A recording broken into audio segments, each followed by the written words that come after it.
Can we all just pause for a moment? Please take a look around as if you haven't already.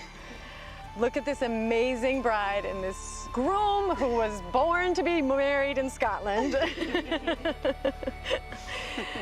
Look at these rolling hills, this amazing Scottish sky, and oh, by the way, there's a castle right in front of you. We have all traveled so far to be here to celebrate this amazing day with John and Colleen. Today we will bring Colleen and John's story to its new beginning. We will witness their promise to love and cherish each other before their family, before this earth that they adore, and before God.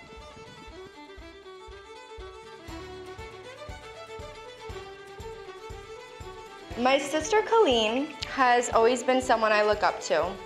Being the youngest of 7 is hard, but she was the oldest of 7, and I can imagine that being much harder.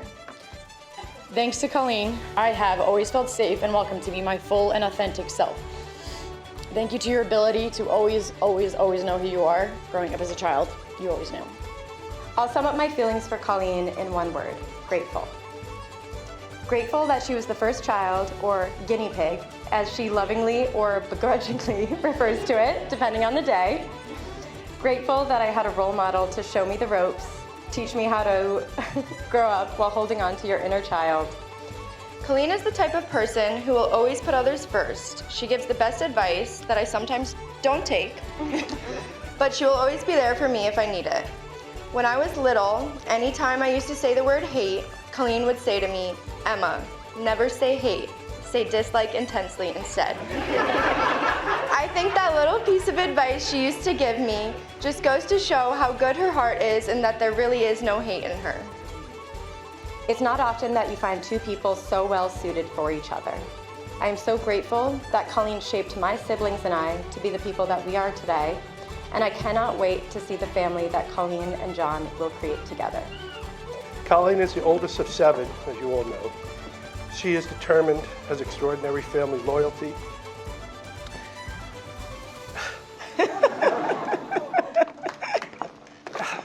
To this day, she has the wonder of a child. Like almost anything is possible, she's driven, independent, and said for years, "I'm not getting married till I reach all my goals." But then she met John about 8 years ago.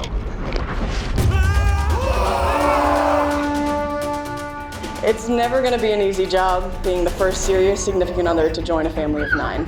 There's undoubtedly a learning curve for all of us trying to be comfortable adjusting a dynamic that hadn't changed since Riley and Emma were born in 2003. I personally think John's true stroke of genius to imbue himself with us was when he started our family fantasy football league. From that point on, he wasn't Colleen's boyfriend anymore. No. What was much more important was his position as esteemed commissioner of our league that's now been running for 7 years and counting. The commish, official title.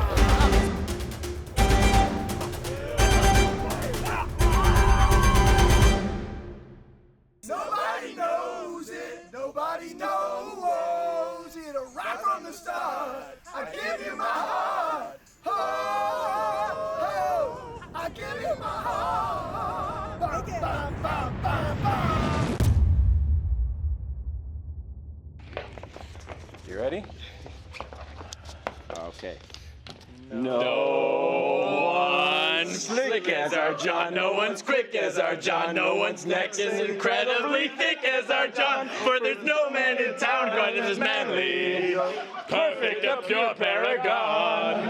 You ask any Tom, Dick, or Stanley, and they'll tell you whose team they prefer to be on. No one's been like our John, a kingpin like our John. No one's got a swell cleft in his chin like our John. Specialman, yes, he's intimidating. My, what a guy, that's our John!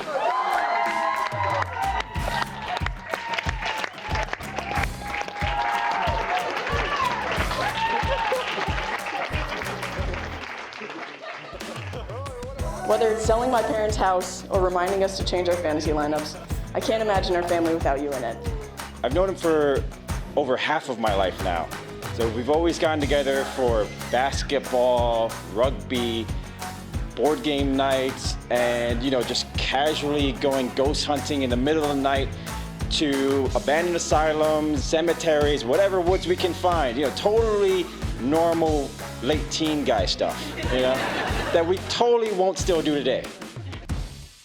To put it in perspective, I was 11 years old when I met John, so he really has been in my life for the most important moments and even some of the bad ones. And thank you for being a role model to me all these years and now a brother.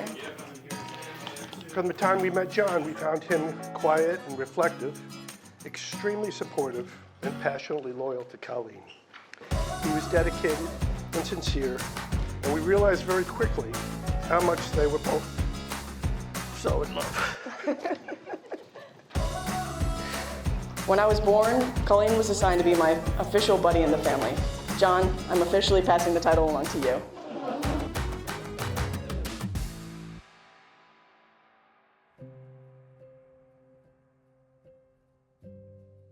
It began the way that the best love stories do, in the easy and good company of loyal friends. Now, I met Colleen when I was 19 through my wife, Heather. We could see right away that there was something there, and these two needed to be paired together. For Colleen, that was easy. Right away, she knew she liked John, and she was excited to tell her friends. John, on the other hand, when I asked him, he liked Colleen, but he could never be with someone weirder than he was. Their first date did not happen right away. They were spending time together as friends when, on one of those days while driving to a movie with Heather and Carlos, they found themselves stuck behind a car stopped on Federal Road. Colleen and Heather looked on as John and Carlos, without even a word between them, quickly jumped out of their car and began to help the stranded motorist. Together, they pushed the car off to the side amidst the honking and cackling of annoyed passersby and other frustrated drivers, and Colleen thought to herself, there is something really special here. I could see how kind he was right from the start. When Colleen and John were first dating, he was a new police officer for the city of Hartford, while she was working multiple jobs to save money and apply to schools. Even at that time, if one looked close enough, they could see how much these two cared for one another. Colleen would worry about John as he worked long overnight shifts as a police officer in the city of Hartford, never knowing what he would encounter and hoping and praying that he would make it home safe. John supported Colleen each step of the way on her journey through the GREs and the never-ending application process. As their relationship became more serious, Colleen and John realized that they wanted to marry each other at the same time. During their anniversary weekend trip to Mystic, Connecticut, John says, I looked more and more at the life Colleen and I had built together, everything it could grow into and how happy she made me. And I realized I never wanted it to end. It was on this very same weekend that Colleen felt it was just such a magical time for both of us. I knew that very weekend that if he asked me to marry him, I would say yes. But for Colleen and John, their engagement was the beginning of a long separation, one that would test the mettle of their relationship. So John would stay focused on his work, building his new career in real estate, always with the goal of helping people. But now, instead of keeping them safe on the streets, he helps couples navigate the frightening task of finding their true home. While Colleen would fly away to distant places for school and then finally her clinical year in Scotland. Colleen and John learned creative ways to cope with the distance over the years. John would say, as long as I can focus on building a stable future for the two of us, then the separation is not that bad. Hello, my love. Our goal was never to be quick, never to be an average relationship, never to embrace mediocrity. Our goal was to be good, and all good things take time. You may recall the book from which I'm reading my vows. This book was one of the first gifts you had ever given me over 8 years ago, and it was inspired by a conversation we had on one of our first dates about how so often we dream in our sleep just to wake up and quickly forget it minutes later. You got me this journal so I can write down my dreams the instant I wake up, so they would not be forgotten. Since then, You have been the very embodiment of this journal to me. You have seen me at my best and my worst, at times of success and failure, and you supported me and loved me through it all. Because of your encouragement, I've tried so many things, met so many people, and seen so many places that I never would have without you. I will not be using cliche lines today, because the truth is, you do not complete me, and you are not my everything. What you do is better. You elevate me to a level I didn't even know was there. You see the best parts of me, and you make them better. You love me with every inch of your heart, and you show me every day what being adored feels like.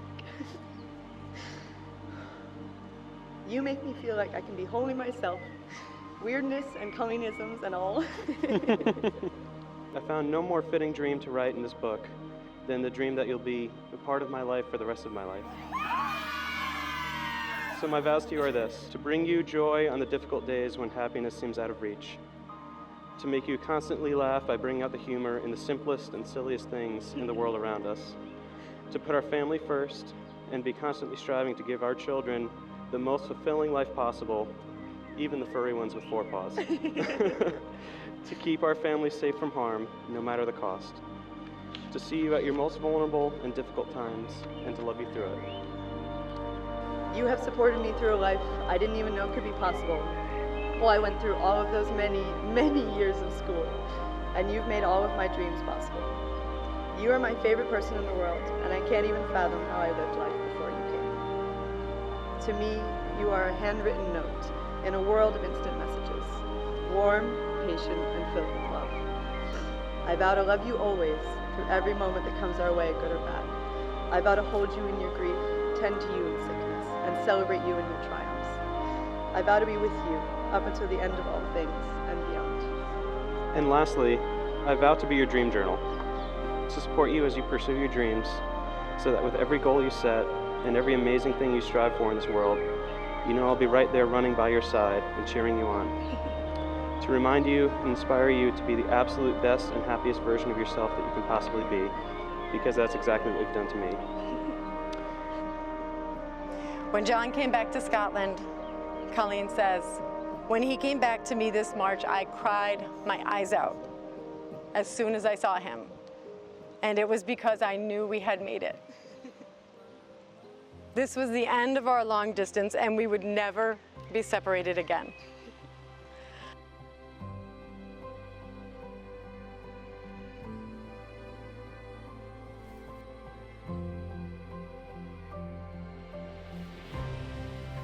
Oh my goodness. So beautiful. Wow, you weren't kidding about it being big. I told you, it's really big. Let's just get the ceremony going right now, right here, right now.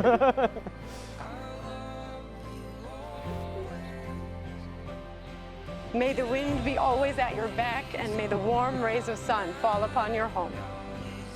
May love and laughter light your days and warm your hearts. May your mornings bring joy and your evenings bring nothing but peace. I present to you, by the power vested in me,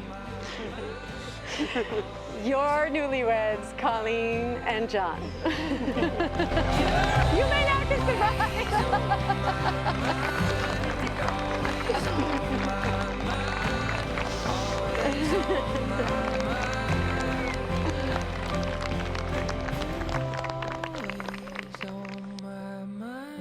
Let us all raise a glass to my big sister and brother.